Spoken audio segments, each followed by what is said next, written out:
السلام علیکم ورحمۃ اللہ وبرکاتہ۔ جی ویورز کیسے ہیں؟ اللہ تعالیٰ آپ سب کو سلامت رکھے اور اللہ تعالیٰ ہم سب کو ایمان اور صحت کی بہترین حالت میں رکھے۔ تو چلیے سورۃ توبہ کے رکوع نمبر 13 کی طرف بڑھتے ہیں۔ اعوذ باللہ من الشیطان الرجیم، بسم اللہ الرحمن الرحیم۔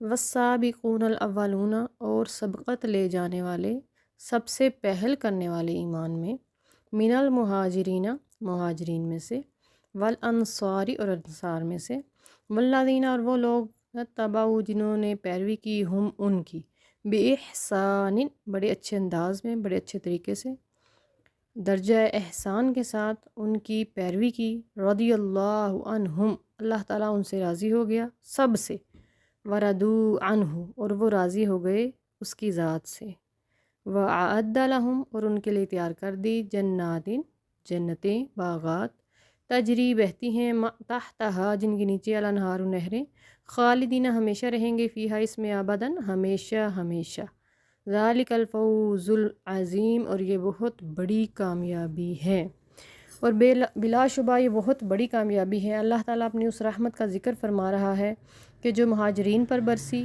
جو انصار پر اللہ تعالیٰ نے اپنی رحمتیں نازل فرمائیں، وہ جو سابقون تھے، جو سب سے پہلے ایمان لے کر آئے، مہاجرین اور انصار دونوں میں سے جو سبقت لے گئے، اور جن لوگوں نے ان کی پیروی کی، تو اس سے پتہ چلا کہ مہاجرین اور انصار میں سے، یعنی صحابہ کرام میں سے، جن کی بھی اچھے انداز میں بعد میں آنے والے بھی پیروی کرنے والے لوگ ہوں گے، اللہ تعالیٰ نے ان کو بھی اپنی اس رضا میں شامل فرمایا ہے۔ سبحان اللہ، یہ اللہ کی لاکھ درجہ کروڑوں بے حد رحمتیں ہیں جو اس نے اپنی رضا کا اعلان فرمایا ان لوگوں کے لیے جنہوں نے مہاجرین اور انصار یعنی صحابہ کرام کی پیروی کی بڑے اچھے انداز کے ساتھ، تو پھر اللہ تعالیٰ نے ان سے جنتوں کے وعدے کیے، اور اللہ تعالیٰ نے فرما دیا کہ یہی سب سے بڑی کامیابی ہے۔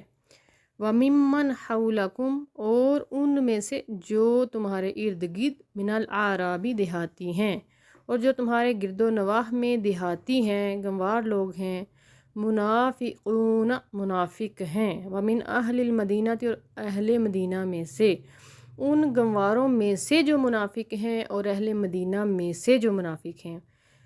اللہ معاف فرمائے، اللہ تعالیٰ نے یہاں اس سورہ توبہ میں منافقین کے اور مسلمانوں کے درمیان ایک گہری لائن کھینچ دی ہے، ایک ڈفرینشیٹ کرنے کے لیے مکمل باؤنڈری لائن بنا دی ہے۔ مردو، جو پختہ ہو گئے، پھر گئے، لوٹ گئے، علی النفاق، نفاق پر، لا تعلمہم، آپ ان کو نہیں جانتے، نحن نعلمہم، ہم ان کو جانتے ہیں، اب تک جو آپ سے چھپ سکتے ہیں، آپ سے وہ قسمیں کھا کر جھوٹی، اپنی اچھائی کو ظاہری طور پر رکھ کر اپنے اندر کو تو چھپا سکتے ہیں، لیکن اللہ تعالیٰ سے تو کچھ بھی چھپا ہوا نہیں۔ اللہ تعالیٰ نے فرمایا، سَنُعَذِّبُهُمْ، ان قریب ہم ان کو عذاب دیں گے، مرتين، 2 مرتبہ، ثم پھر یردون، وہ لوٹائے جائیں گے، الی عذاب عظیم، پھر اس کے بعد بھی ایک بڑے عذاب کی طرف لوٹائے جائیں گے۔ 2 عذاب دنیا میں ہیں، وہ کون سے؟ ایک تو عذاب یہ تھا کہ اللہ تعالیٰ نے پہچان کروا دی، اور خطبہ جمعہ کے دوران منافقین کو نام لے لے کر ہمارے پیارے نبی کریم صلی اللہ علیہ وآلہ وسلم نے نشانی ان کی کر دی اور مسجد سے ہی نکال دی۔ تو اس سے بڑی اور کوئی بے عزتی نہیں تھی اگر وہ محسوس کرتے، اس سے بڑا عذاب کوئی نہیں تھا کہ انہوں نے حضور کی بارگاہ سے ان کو دور کر دیا گیا۔ استغفر اللہ۔ اور پھر دوسری دفعہ کیا ہوا؟ جب سورہ توبہ کی آیات نازل ہوتی ہیں، سامنے واضح آیات نازل ہوتی ہیں کہ ان کے بارے میں سختی کیجیے، تو پھر بصورت ہلاکت، بصورت الجنگ، بصورت لڑائی، کافروں سے بھی اور منافقوں سے بھی ایک ہی حکم آ گیا، دونوں سے جنگ کرنے کا۔ تو پھر دوسرا سزا جو ہے وہ ان کو جنگ میں ملی، اور پھر ابھی یہی باقی نہیں تھی، منافقین کو جب عذاب کی طرف لوٹایا جائے گا جو بہت بڑا ہے، تو آپ جانتے ہیں کہ منافقین کا عذاب کافروں سے بھی سخت ہے۔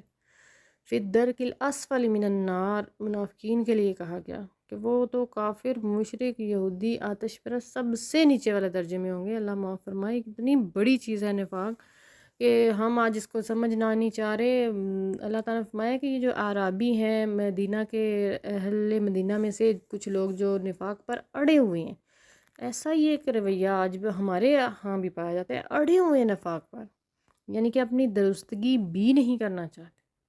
اللہ تعالیٰ نے دوسری ہی 7 آیات میں یہ ایک اور اعلان فرما دیا، وآخرون اور وہ دوسرے لوگ نا اعترفوا جنہوں نے اعتراف کر لیا بذنوبہم اپنے گناہوں کا، خلطوا انہوں نے خلط ملط کر دیے، ملا جلا دیے تھے، عملا صالحا نیک عمل، وآخر سیئا اور دوسرے کچھ برے عمل، کچھ نیک کچھ برے عمل انہوں نے ملا جلا دیے تھے، تو انہوں نے اعتراف کر لیا اپنے گناہوں کا۔ عسى اللہ ان یتوب علیہم اللہ تعالیٰ قریب ہے، اور ان قریب سے مراد یہ ہے کہ ایسا بہت زیادہ امید اور چانس ہے کہ اللہ تعالیٰ ان پر توبہ قبول فرمائے، یتوب علیہم ان پر توبہ توجہ کرے اور توبہ ان کی قبول فرما لے۔ ان اللہ بے شک اللہ تعالیٰ غفور الرحیم بخشنے والا بڑا مہربان ہے۔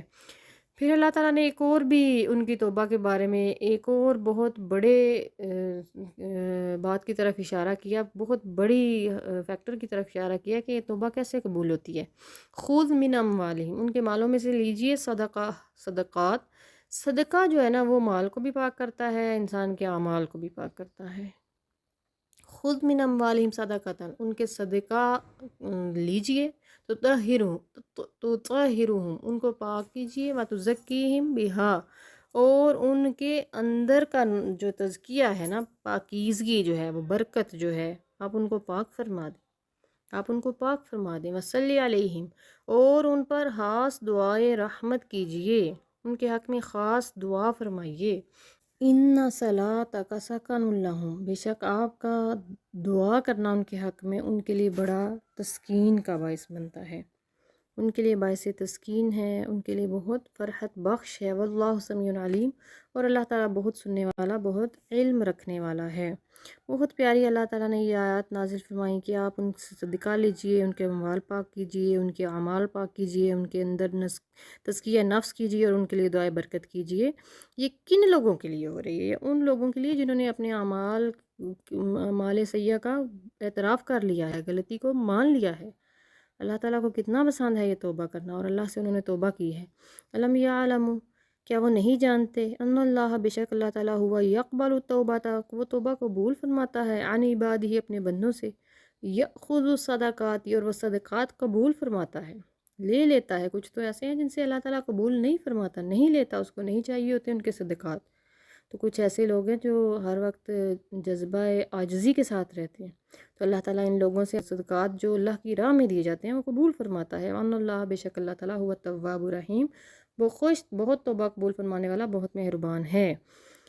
یہاں پہ آیا بار نمبر 104 تک ہم آج پارٹ نمبر 1 جو ہے اس کا پڑھ لیتے ہیں، تو نیکسٹ ویڈیو میں انشاءاللہ پارٹ نمبر 2 کے ساتھ ملاقات ہوگی۔ اپنا خیال رکھیے گا اور اپنے اس چینل کا بھی۔ والسلام علیکم ورحمۃ اللہ وبرکاتہ۔